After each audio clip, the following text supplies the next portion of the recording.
Good morning. আজ আমি আলোচনা করব রিসিপ্রোকাল এবং কত ফাস্ট ক্যালকুলেশন টেকনিক কীভাবে আমরা টাইম ম্যানেজ করতে পারবো সেটা আমরা আলোচনা করব। প্রথমে আমি বলি যে রিসিপ্রোকালটা কি। রিসিপ্রোকাল হচ্ছে সাপোজ কোনো নাম্বার এক্স এর রিসিপ্রোকাল হচ্ছে 1/x। সাপোজ কোনো নাম্বার 7 এর রিসিপ্রোকাল 1/7। রিসিপ্রোকালে বাংলা হচ্ছে অনন্যক। হ্যাঁ, সাপোজ কোনো সংখ্যা 3/4 এর রিসিপ্রোকাল হবে 1/3/4 অর্থাৎ 4/3। এসে রিসিপ্রোকাল। আচ্ছা, রিসিপ্রোকালে বিভিন্ন ধরনের অঙ্ক থাকে। আমার এখানে আমি অলরেডি একটা লিখে রেখেছি, সেটা হচ্ছে the some of rational number and it's reciprocal 13/6 the number is. তাহলে আমার কি আছে, রেশনাল নাম্বার বলতে যে নাম্বারটা নর্মালি p/q আকারে প্রকাশ করা যায়। ঠিক আছে, আমি ওটা পরে আলোচনা করবো। আমরা দেখছি রিসিপ্রোকাল হচ্ছে কত, সাম অফ রিসিপ্রোকাল নাম্বার এবং রিসিপ্রোকাল হচ্ছে 13/6। আচ্ছা, আমরা এই অঙ্কটা কিভাবে করা যায় আমি একটা দেখি। ফার্স্ট হচ্ছে বেসিক প্রসেসটাই আমি আগে দেখাচ্ছি কিভাবে করা যায়। সাপোজ একটা নাম্বার x এবং এর রিসিপ্রোকাল 1/x, এটা হলো কত, এটা বলে দিয়েছে 13/6। আচ্ছা, এবার আমরা দেখি ক্যালকুলেশন করি। এটা x, এখানে কত হলো, x² + 1 = 13/6। এবার মাল্টিপ্লাই করে দিই। মাল্টিপ্লাই করলে কত হবে, 6x² + 6 = 13x, or 6x² - 13x + 6 = 0। এবার এটা আমি ফ্যাক্টরাইজেশন করব। ফ্যাক্টরাইজেশন হচ্ছে 6x² - 4 × 36 9x - 4x + 6 = 0। এইবার আমি কত কমন নেব, 3x কমন নিই। 3x কমন নিলে এখানে 2x - 3 মাইনাস 2 কমন নিলে 2x - 3 = 0। তার মানে এখান থেকে কত পাচ্ছি, এটা 2x - 3 ইন্টু 3x - 2 = 0। অর্থাৎ আমরা এখানে পাবো 2x - 3 = 0। তাহলে x হবে 3/2, আর একটা হবে 3x - 2 = 0, x = 2/3। তাহলে আমরা পেলাম x এর মান পেলাম 2/3 বা 3/2। যে কোনো একটা সংখ্যা এবং তার রিসিপ্রোকাল, এটা যদি সংখ্যা এবং রিসিপ্রোকাল হবে জাস্ট উল্টে যাবে, 2/3 হবে। এটা যদি 3/2 হয়, রিসিপ্রোকাল 2/3। যে কোনো একটা সংখ্যা ওরা চাইতে পারে উত্তর যে কোনো একটা থাকতে পারে 3/2 অথবা 2/3।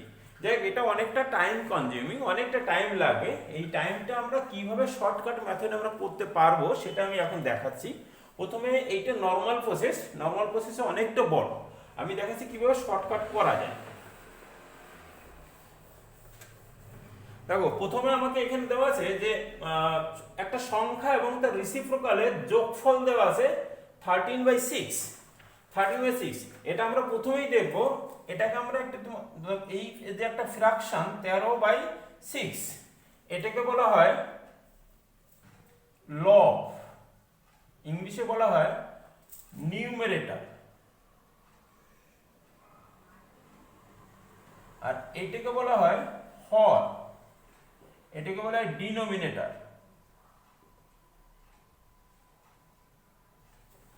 আমাদের প্রথমেই দেখতে হবে যে নিউমেরেটর আর ডিনোমিনেটর কিভাবে দেওয়া আছে সেটা আমাকে দেখতে হবে। যেমন আমরা এখানে দেখতে পাই যে আমাদের ফার্স্ট টেকনিক আছে হর ইন্টু 2 + 1 = লব হয় কিনা আমরা সেটা দেবো। এটা হচ্ছে ফার্স্ট টেকনিক, হর ইন্টু 2 + 1 = লব হয় কিনা। যদি হয় তাহলে আমরা নিচের এই হরটাকে এক ডিফারেন্স রেখে আমরা ভেঙে দেবো, এক ডিফারেন্স রাখবো, যে দুটো ফ্যাক্টর করব তার ভিতরে এক ডিফারেন্স রাখবো।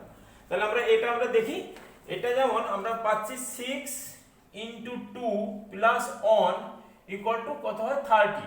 তাহলে এটা হচ্ছে, যদি হয় তাহলে আমরা 6 কে আমরা 13/6 কে আমি কিভাবে ভাঙবো, এক ডিফারেন্সটাকে ভেঙে দেবো। 13/6 এটাকে আমরা ভাঙবো 13/6 কে 2 ইন্টু 3। তাহলে এটার উত্তর হবে, একটা হবে 2/3 আর একটা হবে 3/2, একটা হবে 2/3 আর একটা হবে 3/2। তাহলে এটা অনেক সহজ, এটা অনেক টাইম সেভিং। আচ্ছা আমি আরেকটা দেখাচ্ছি, এটা সাপোজ এটা আমি একটু চেঞ্জ করে দিলাম, সাপোজ এটা আমি চেঞ্জ করে 25/12, তাহলে আমরা নিশ্চয়ই এটাকে 12 ইন্টু 2 প্লাস 1 ইকুয়াল টু 25 লিখতে পারি। তাহলে আমরা এই 12 কে আমরা ভেঙে দেবো, 12 কে আমরা 3 ইন্টু 4 আমরা ভাঙতে পারি। তাহলে এটার উত্তর হবে 3/4 আর 4/3। ঠিক একই রকম যদি আমরা বলি যে আরেকটা চেঞ্জ করে দিলাম, সাপোজ এটা 41, বাই 20। তাহলে শুধু আমরা 20 দেখবো, 20 কে কিভাবে ভাঙা যায়। 20 ইকুয়াল টু লেখা যায় 4 ইন্টু 5। তাহলে এটা কিভাবে আসবে, একটা হবে 4/5 আর একটা হবে 5/4, 4/5 5/4। আচ্ছা আমরা এটা দেখি যে এটা হয় কি না, এটা আমরা একটু প্রমাণ করে দেখি। একটা আছে 4/5 প্লাস 5/4, এটা আমার লসগু কত আসবে, লসগু আসবে 20। আর এখানে 4 4 16 প্লাস 25 ইকুয়াল টু কত হচ্ছে 41/20। হ্যাঁ হচ্ছে এটা, ঠিক আছে। আমি আরো কয়েকটা অঙ্ক আমি দেখাচ্ছি, আমি এটাও মুছে দিলাম। সাপোজ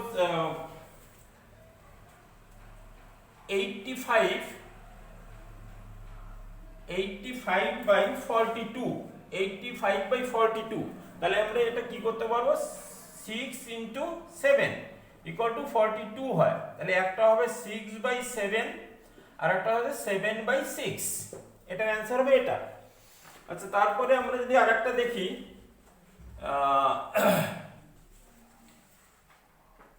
113/56, এটাকে আমরা 56 কে আমরা ভাঙবো 7 ইন্টু 8, তাহলে একটা হবে 7/8 আর একটা হবে 8/7।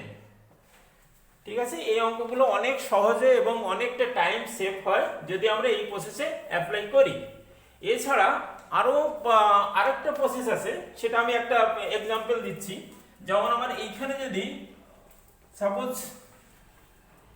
সাপোজ থাকে 74/35, এটা যদি বলে তাহলে আমরা কি করব, এটা আমরা একটু দেখে নেব যে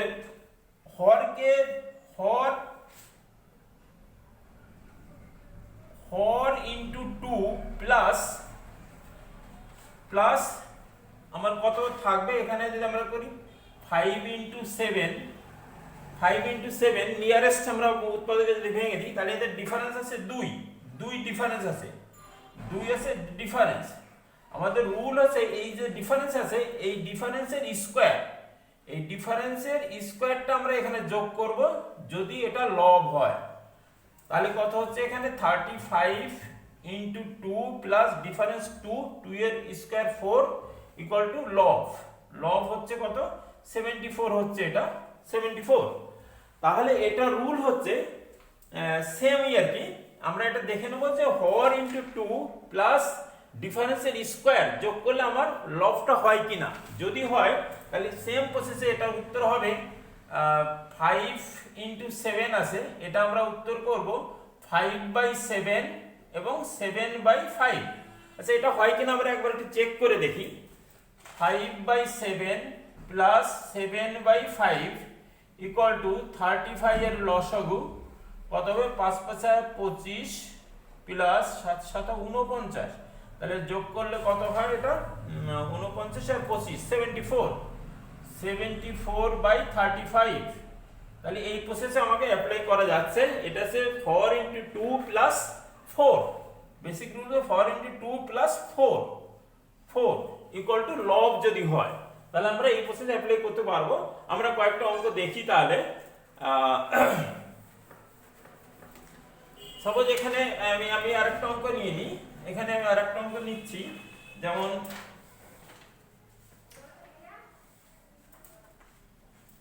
34/15। আচ্ছা আমরা 15 কে প্রথমে ভাঙবো। কত ভাঙবো? 15 কে আমরা ভাঙবো 3 × 5, তাহলে একটা হবে 3/5 আর একটা হবে 5/3। সেম প্রসেসে আমরা যদি করি, সাপোজ এখানে আমি আরেকটা করলাম 130/63, 130/63। আমরা 63 কে আমরা ভেঙে দেব 7 × 9, 7 × 9, তাহলে এটা হবে 7/9 আর হচ্ছে 9/7। তো এই জাতীয় অঙ্ক অনেকটা থাকতে পারে। সেম প্রসেসে আমাকে এগোতে হবে যে হর × 2 + 4 ইকুয়াল টু লব হয় কিনা, এটা হচ্ছে এর বেসিক রুল। এটা যদি হয় তাহলে আমরা উৎপাদকে ভাঙবো 2 ডিফারেন্স রেখে, এবং একটা 2 ডিফারেন্সে আমরা ভাঙবো, ভেঙে আমরা এটা করব। আচ্ছা পরে আরো আমি কয়েকটা উদাহরণ দিচ্ছি। যেমন এটা যদি হতো, সাপোজ এটা যদি 202/99, তাহলে আমরা এটা কি করতাম? 99 কে আমরা ভেঙে দিতাম। 99 কে আমরা লিখতে পারি 9 × 11, তাহলে এটা হতো 9/11 আর 11/9, 11/9। এটা আমরা হতো উত্তর। এটা ঠিক সেম প্রসেসে আরো অনেক অঙ্ক হতে পারে, যেমন 290 সাপোজ 143। আমরা 143 কে আমরা ভেঙে দেব। 143 আছে 11 × 13, তাহলে এটা হবে 11/13 আর 13/11। ঠিক আছে, আমরা এই একটা প্রসেস গেল। আরেকটা প্রসেস আছে, যদি এর উৎপাদকে যেটা ভাঙবো তার ডিফারেন্স যদি 3 হয়, এরকম হতে পারে। আমি একটা অঙ্ক দেখাচ্ছি। যদি 3 হয় তাহলে কি হবে? 3 হয়, আমি একটা एग्जांपल নিচ্ছি, তাহলে বুঝতে পারবে যে কিভাবে এই অঙ্কগুলো আসে। সাপোজ এটা 89/40, 89/40। আচ্ছা এখানে আমরা 40 কে যদি ভেঙে দিই, 40 কে আমরা ভাঙতে পারি 5 × 8, 5 × 8, 5 × 8, তাহলে এর ডিফারেন্স কত আছে? এদের ডিফারেন্স আছে 3। তাহলে আমার এখানে ছিল ডিফারেন্সের স্কয়ার, অর্থাৎ 9 হতে হবে।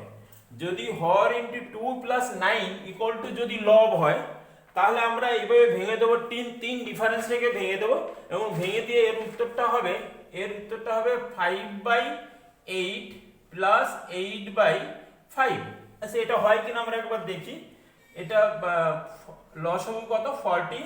এবার 25 + 64, এটা যোগ করলে কত হচ্ছে? 5 × 4 = 9, 89/40। এটা হচ্ছে। তাহলে আমরা কয়েকটা एग्जांपल আমরা দেখি। আমরা एग्जांपल এটা দেখছি কয়েকটা। যদি এখানে এটা থাকে, সাপোজ 89 না থেকে যদি এরকম থাকে যে 65/28, অর্থাৎ the sum and rational number and its reciprocal হচ্ছে 65/28। তাহলে নাম্বারটা কত হবে? আগে আমরা এটা প্রমাণ করে দেখি যে 28 × 2 + 9 ইকুয়াল টু কত হচ্ছে? 28 56 আর 9 65। তাহলে আমাকে এটা ফলো করছে। তাহলে আমরা কি করব?